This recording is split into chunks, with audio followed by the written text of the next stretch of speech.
एके दिवशी युद्ध बंद झाल्याची बातमी येऊन थडकली. या वाक्यातील विधेय विस्तार कोणते ते सांगा. वाक्य पृथक्करणावरचा प्रश्न आहे आणि या वाक्यातले विधेय विस्तार करणारे शब्द कोणते आहेत हे आपल्याला विचारलेलं आहे. बघा, आपण पूर्ण वाक्याचं पृथक्करण करू. एके दिवशी युद्ध बंद झाल्याची बातमी येऊन थडकली. थडकणारी कोण? बातमी.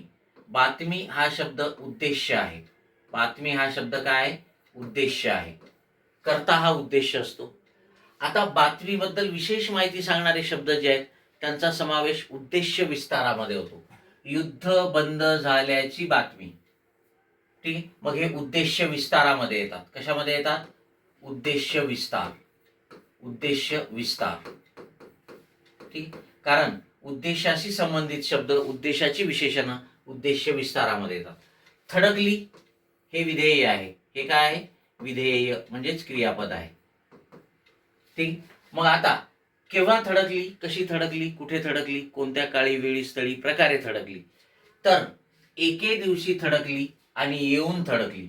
मग येऊन आणि एके दिवशी हे दोन्ही शब्द काय आहेत? तर हे विधेय विस्तार आहेत. कारण विधेय म्हणजे क्रियापद. थडकण्याची क्रिया येऊन झाली आणि एके दिवशी झाली. येऊन थडकली, जाऊन थडकली, वरून थडकली, खालून थडकली, बरोबर आहे. मग एके दिवशी आणि येऊन हे काय? विधेय विस्तार आहे. आणि म्हणून येऊन एके दिवशी हे 3 नंबरचा पर्याय आपलं उत्तर असेल, ठीक आहे. कारण येऊन थडकली आणि एके दिवशी थडकली हे काय? क्रिया विशेषण अव्यय आहेत. ओके. आणि मग ते क्रियापदाशी संबंधित आहेत आणि म्हणून ते विधेय विस्तारामध्ये येणार. ओके. 3 नंबरचा पर्याय.